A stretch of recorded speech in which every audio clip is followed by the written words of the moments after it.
Hey, so Spiral Wisp just reset, so we're back again, and about time too. This video is going to be a full free-to-play guide for floor 11. On the left side of the screen, you're going to see the floor layout, which is going to show where the enemies spawn, and the waves, if there are any, and on the right side of the screen is going to be the total number of enemies on the current floor. For this first chamber, we're going to have a different team than for the other two. This first floor, we're going to have Animo Traveler and Kaya, and the second half, because both Animo Traveler and Kaya can pretty much solo this entire thing by themselves. So right at the start, you're going to have 4 treasure hoarders at the top, so just run to the left or the right and use your elemental burst. Now for me, my elemental burst does not carry away the big treasure hoarders, and I believe that has to do with their level. But my Animo Traveler is level 80, so unless I want to get him to level 90, that's probably not going to happen. I feel like most people are not going to have Traveler level 90 either. So on this floor 11, the whole gimmick is the slowing water debuff, which is going to increase the cooldown timers of your elemental skill and elemental burst.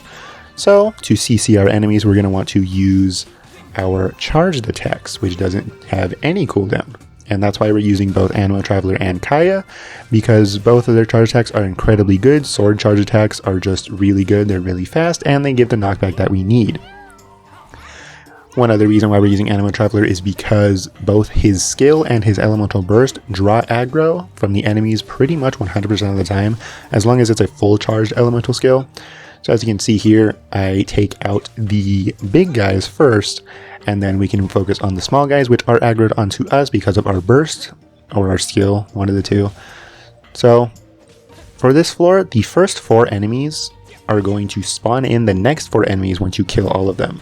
So as you can see here, I'm just kind of like waiting out the timer, because this is a defense chamber. You're not timed, so you can take as long as you want. So you can honestly just have these guys right here and just wait until your elemental skills go back off cooldown. And once you're ready, you can kill this guy. And then once he's down, more enemies are going to spawn on the left side. It's going to be the exact same floor and the exact same position and everything. Once again, just use your elemental burst and charge attacks to CC. Whenever your elemental skill is ready, just pop that. I'm using Chongyun here just to speed up the process, but like I said, you can really just use Animo Traveler, because you can take as long as you want. You are not timed, which is one of the beauties of defense chambers, which makes it a very easy 3 stars. As you can see right there, the 2 crossbow users actually dropped aggro from me and went to charge after the monolith. So I just go back, use an elemental skill, draw aggro on myself again, kill the big guy, and here they're going to spawn on the right side now once you kill all 4 enemies. So you can use either charge attacks or an archer, just pop him in the head a couple of times to carry him across the room, just so you can give yourself a little bit more time. Once again, elemental burst. I actually missed this guy right here, but once again, charge attacks are the way to go. I don't know if you need to be a specific level for your charge attack to knock back. I think that's how that works. I'm not entirely sure. So if your traveler does not knock back with their charge attack, that's why, is that they are underleveled. I am using Diona here, who at the time of recording this video is going to be a free character, so she is technically free to play at the time of recording this video, but in the future that will not be the case. But for now, I am using her because I really don't have any other character. And Diona is actually pretty good here because the slowing water debuff applies hydro to the enemies when you use your elemental skill or elemental burst, because it will carry the hydro element. So they're going to be affected by hydro, and then you can just use Diona to freeze them with her skill or her burst. Once again, killing all 4 enemies again right here. Carry him back to the back of the room because that's where the last wave is going to spawn.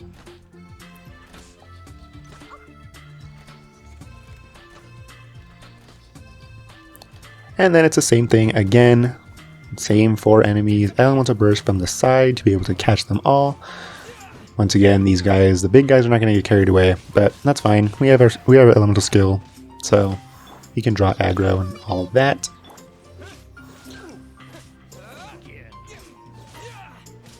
Now again, the only reason why I'm using just Animo Traveler here is because this is a free-to-play guide. You most likely have another character that is better. If you have a Sucrose, if you have Venti, then they're even better.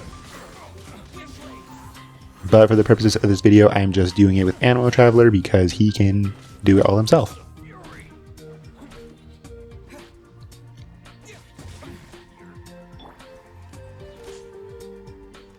So if you wanted to at this point, you could just keep this guy alive and build your elemental bursts, but you can just exit out of the abyss again, because once you get the 3 stars, you have the 3 stars guaranteed, so you don't need to do anything anymore.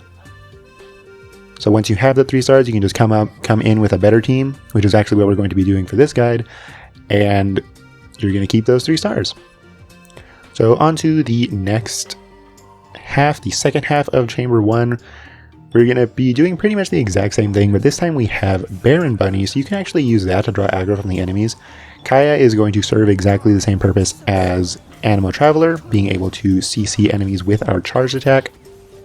And again, you can use the archer's hits to pop him in the head a couple of times to knock him back. With these guys, I am using Barbara because both Kaya and Barbara can freeze the enemies for a little bit of extra CC. If you can, focus on the Potioneers because they are going to dot down the monolith pretty quickly unless you draw aggro from them. Because the 2 Gravediggers, I found, usually are aggroed onto you the entire time, but the Potioneers are not, so you want to take them out first. But once again, if you're using Amber, you can just use her Baron Bunny to draw aggro from all the enemies from the start. I do believe that you need to wait until the enemies spawn first to throw down Baron Bunny, or else it won't work, because, you know, Amber is just a really good character. So same thing as last time, once you get one guy at the very end, you can drag him across to the other end of the room, either through charge attacks or through popping him in the head a few times, just to position yourself a little bit better for when the next wave spawns. And then again, the same thing, drop down Baron Bunny, use Kaya, charge attack, his ults, whatever. You can use Barbara again to freeze.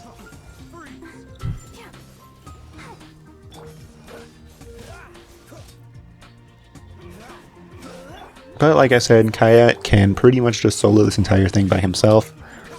If you do not have your Kaya built up, I definitely suggest that you should. He is, I would say, the best of the free-to-play characters, not including Kaya, or not including Traveler, sorry. Kaya is probably the best one. He is incredibly good. Same thing with last time, try to focus on the Potioneers first because they are going to dot down the monolith in the same way.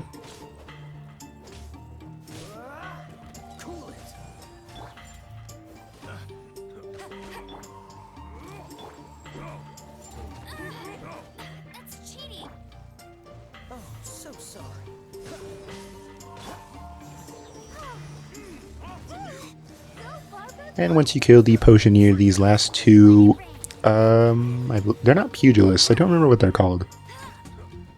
But these last 2 guys are going to be aggroed onto you the entire time. So you can, I'm just having a little fun with these guys right here. Just doing multiple headshots in a row, no big deal. Yeah, you can build your ult, you can do whatever you want. But like I said, once you get the 3 stars, you can just do whatever you want the next time you come in. And those 3 stars will stay with you, even if you get like 2% on the monolith. As long as you have 3 stars at least one time, you will keep it.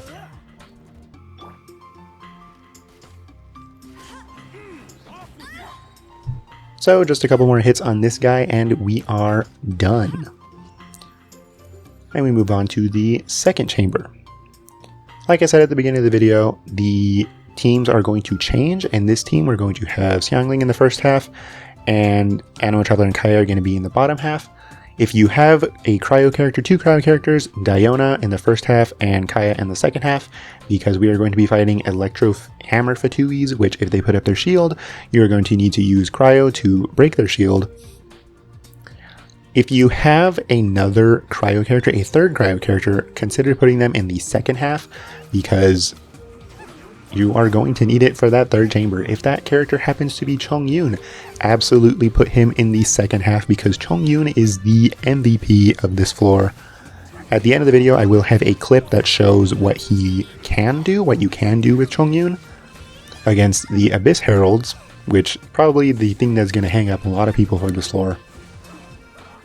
But Chongyun is the way to go for that one.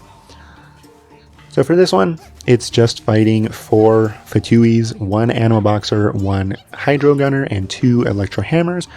Right at the start, you want to go after the Hydro Gunner because he is the healer, and if you do not take him out first, you're going to have kind of a bad time with the other ones. And most likely, these guys are going to get their shields up, so that is why you need a Cryo character here. I'm using Diona to be able to get rid of the Electro Hammer Fatui's shields. If you can, kill the Animal Boxer before the other two, because the Animal Boxer can revive them back up after you break their shield. Because normally when you break their shield, they're like stunned and they like hang down, their head low. But if Animal Boxer is there, he will revive, quote unquote. And then they'll get back up immediately and put up their shield again immediately. So as you can see right here, these guys put up their shield immediately because the Animal Traveler did revive them. So Diona is very useful here because of her charge shot, being able to apply cryo very fast.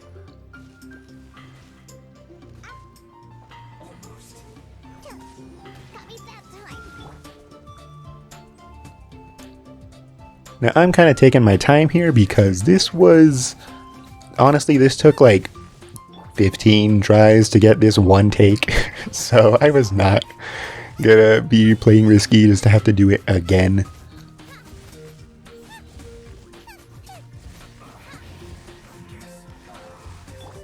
For this current floor, physical damage is increased by, I believe, 75%. So if you have that, definitely consider using that, especially against these Fatuis who have -10 physical resistance. So not only do they already take a ton of damage anyway, but the floor is going to give you a lot more damage. So once we finish with that, we are going to move on to the second half with Animal Traveler and Kaya. This is going to be pretty much the exact same thing as last time, but instead of an Animal Boxer, we're going to have a Geo Chanter.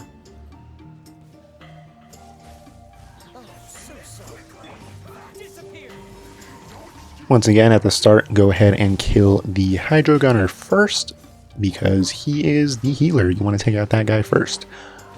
And more than likely, the Geo Chanter is going to get up his shield, because you might be taking a little bit too long.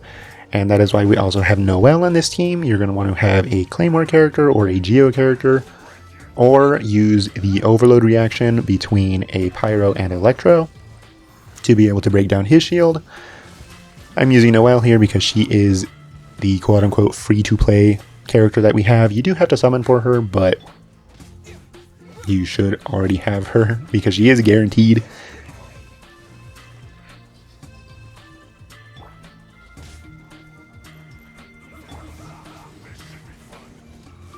And like I said, I am taking my time with this a little bit more than I probably should, just because my characters are not the best equipped, and I didn't want to do this again.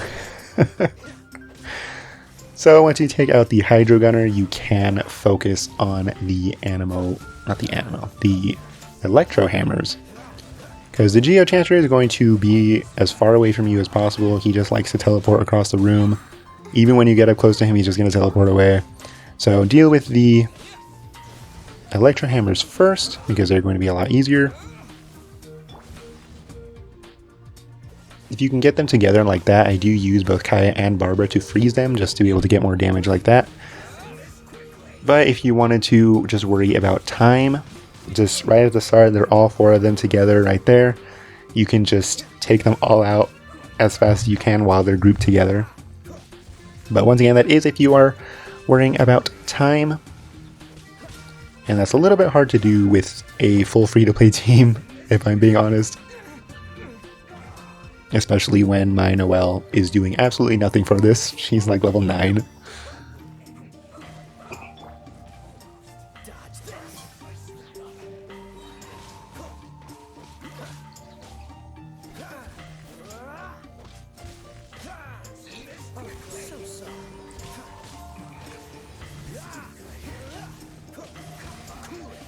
So once you take out these Animo, why do I keep calling it Animo?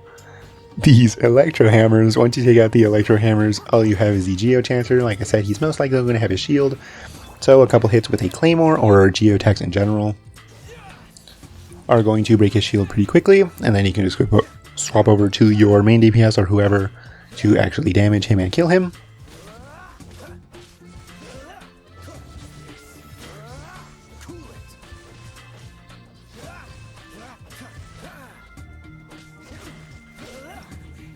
And like all other F2Ps, he has a minus 10 physical resistance, so if you're using physical damage, you're going to be doing a little bit more.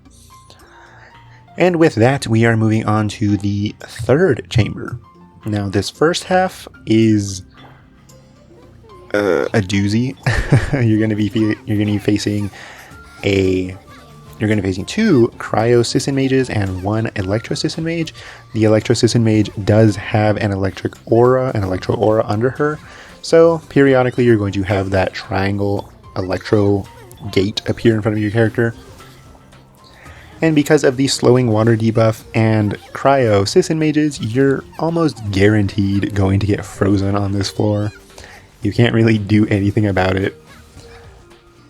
Here I do focus on the Electro Sisson Mage first because she does have the aura and also she does not have a shield, so she's the easier one to take out.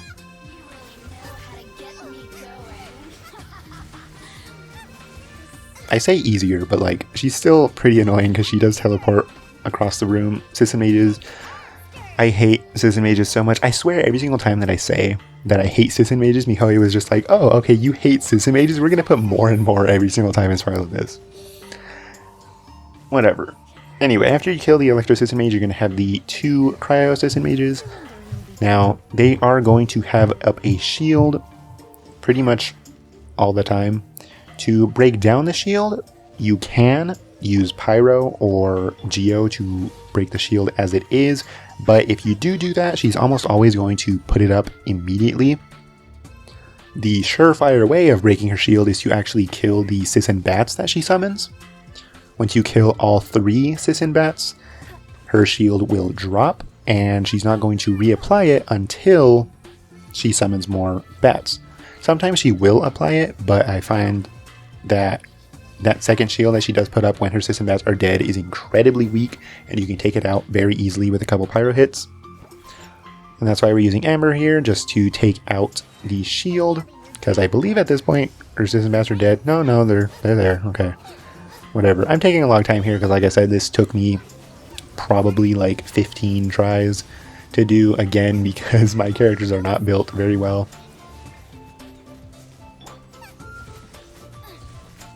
But once her shield is down, do as much damage as you can, as fast as you can, so that she doesn't put it up again.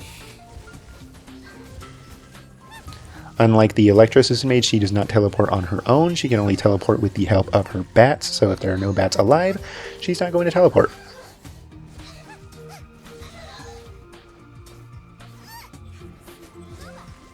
And just like the other F2Es, she does have a minus 10 physical resistance. So on top of the minus 10 physical resistance and the 75 plus from the floor, physical damage is definitely the way to go.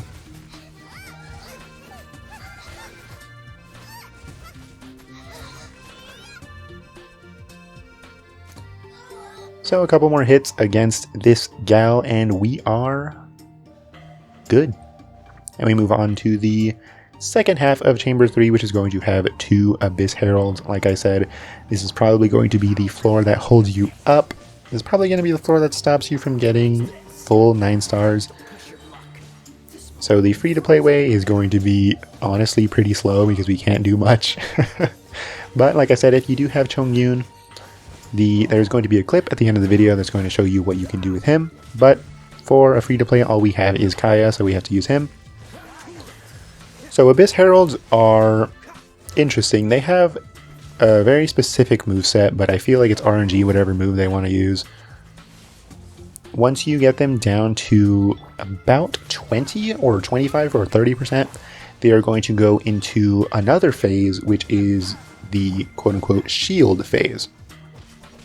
Now in the shield phase, they are not going to be taking any damage, and they will have a Hydro Shield. At least in this case, this Abyss Herald is going to have a Hydro Shield. So you're going to want to take the Hydro Shield out, and that is why we're using Kaya, and that's why I say that Chongyun is the MVP of this floor, because Cryo is going to be the best way of taking out their shield. You can take them out with Electro, but If you are looking for speed, Cryo is definitely the way to go. Once again, if you are carrying for speed, you're going to want to take them both out at the same time, get them down to their shield phase at the same time, so then you can apply Cryo a lot faster, and that's what we're going to be doing at the end of the clip, at the end of this video. In that clip with Chongyun, if you can get them together, again, this is kind of like RNG, you kind of just have to get lucky. If they are together, you can do more damage faster. That's if you are worried about time, and that's what we're going to be doing with them in their shield phase.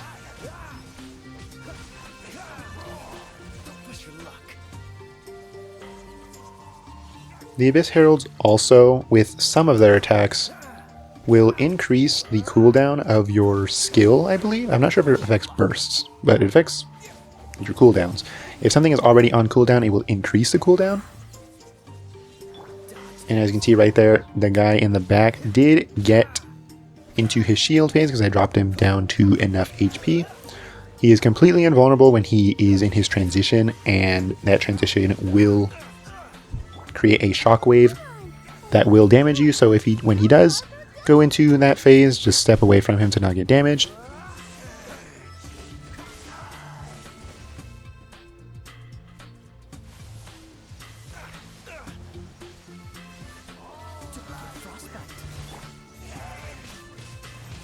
And with that, we have both of them in their shield phase. Now, like I said, if you can get both of them together like that, you're going to want to do that as much as possible if you can, because Kaya's burst and his skill are going to freeze them at the same time. You can do a little cheeky thing with Animo Traveler, and I do believe I do it one time here, but pretty much immediately after you use Kaya's skill or his burst, swap over to Animo Traveler and use their elemental skill. If you do it fast enough, you will absorb the cryo.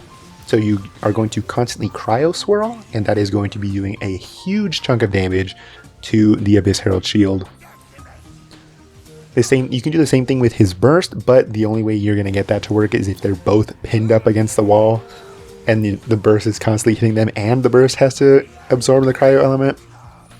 So that one's much harder to do, but if you can actually pull it off, it's pretty good. See, like right now I do it, but I absorbed the Hydro because I did it a little bit too late.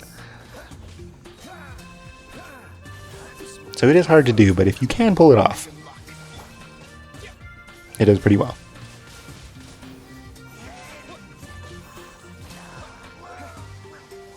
Once again, it does not matter. I don't believe that normal attacks or really anything else breaks their shield unless it's an element.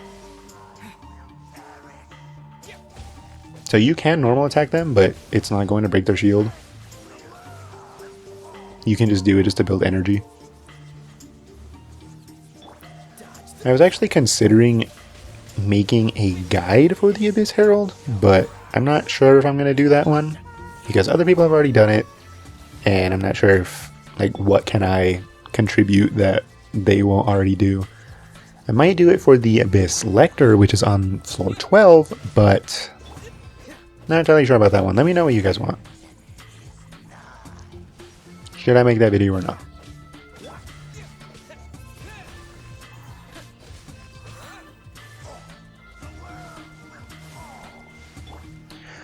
But this is pretty much just a slow battle of taking out his shield.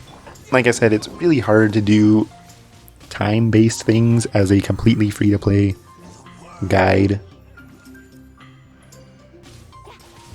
But like I said, oh, there it is. That's where I do the thing. Look, do you see how much damage his shield took from that? Because I absorbed the cryo element in the swirl. Okay, so here is the clip of what you can do with Chongyun. So right here, I take them both down into their shield phase. And then when they're right up next to each other, swap over to Chongyun, use his skill.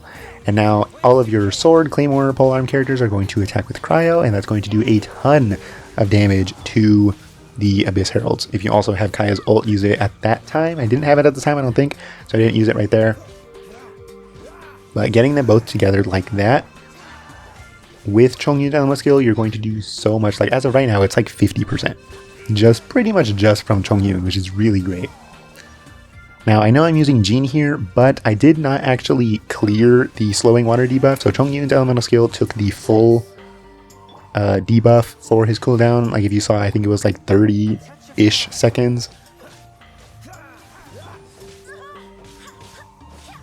So from there you can just use Kaya's skills and his ult, and then once it's back up, swap over to Chongyun, use his skill again, and pretty much do the same thing.